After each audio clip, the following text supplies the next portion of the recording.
Today's devotion is on Proverbs 7, and here we see how our temptations are portrayed in the form of a very young, attractive woman, and we are represented in the form of a man.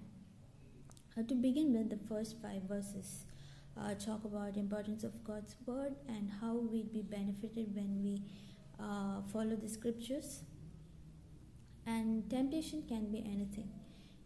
It can be flesh, or it can be something that we can't stop seeing, or places that we can't stop going, or food or drink that we can't stop consuming. So our actions toward giving into our temptation need not be very big, or it need not be very significant. But however, even a small change could play a vital role in our lives. So for me, I would say having a productive day is very challenging, especially for the past 5 months. Because I want to have a productive day because I don't work now. So I try my best to have a productive day, but I often yield into giving up to my temptation. And because temptation it's actually very easy to give in to a temptation.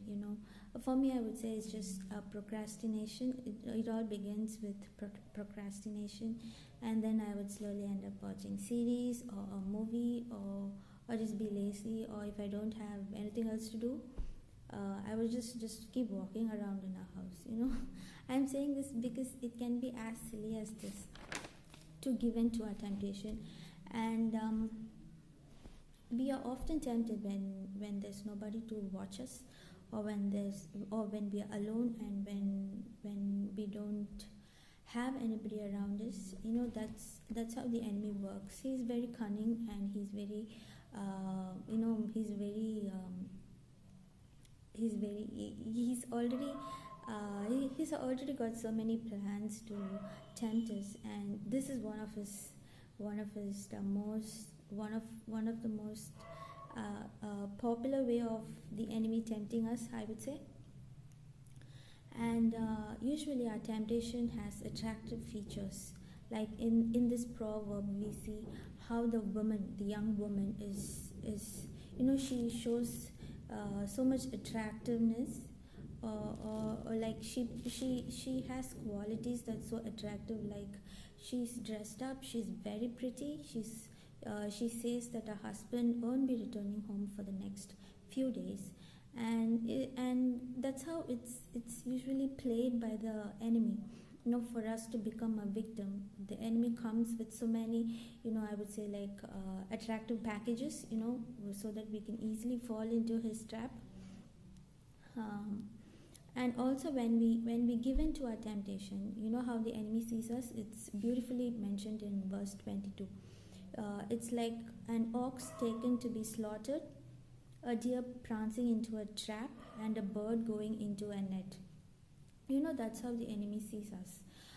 We may think that it's just one time, or it's just for fun. I'm doing this just for fun, or this is going to be the first and last time. We sometimes we even tell God. It's like we inform God before we do it. I've done that. Just God, please. This is just the last time I'm doing this. Please don't punish me. We tend to do that, and that's how the enemy lures into his trap. And I also want to tell this, just remember this. Whenever we make the enemy happy, and he's so happy when we fall into his trap, he's just like, yay, and finally, all those words he uses to be really happy. And I just want you to remember this. Whenever we make the enemy happy, that's how we become victims. No? So we need to be really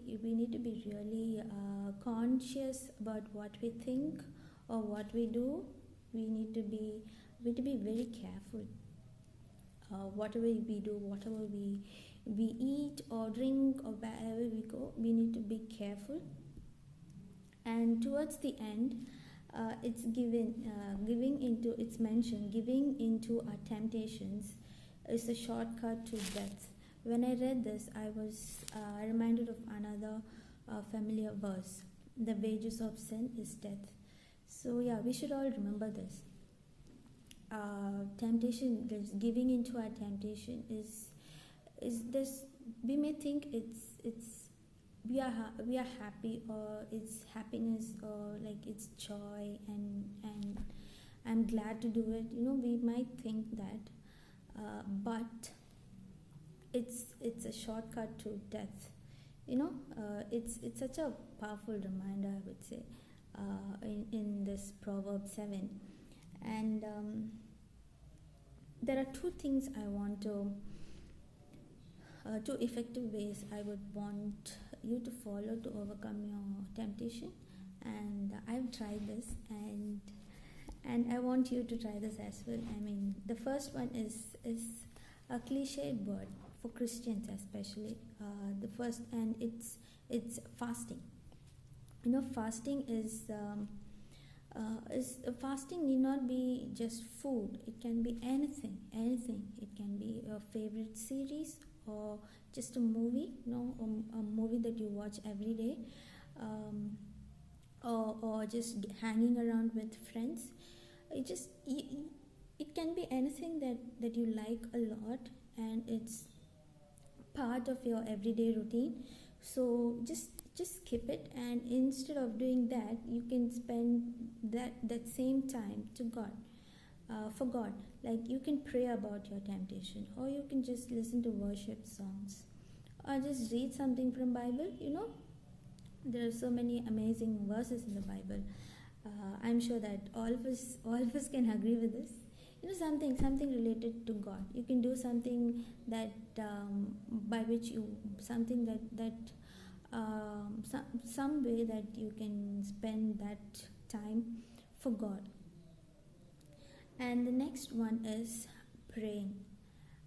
We all know how effective praying is. It can bring real changes. We've seen it. Some of us have even witnessed it. I would say that even if you have one person with whom you can pray, please do it, because trust me, it brings amazing changes in your lives. Just one person with whom you can just quickly catch up for 5 minutes, I would say. Just you can share about your problem, or something that you're really tempted about, and then just pray for each other. And while praying, you need not use fancy words. God doesn't want fancy words. It has to just come from your heart. And some of us would be like, really, it would be really difficult for us to talk to God about this. All you have to do is just talk to him, like as if you're telling it to your friend. It really work, and God would be really happy when you do it. And first start with confession, because confession is very important when you speak to God. And these two things, fasting and praying, works wonders in our lives. So this is my take on Proverbs 7. I would like to hear yours as well. So share with us, and have a great day. Bye.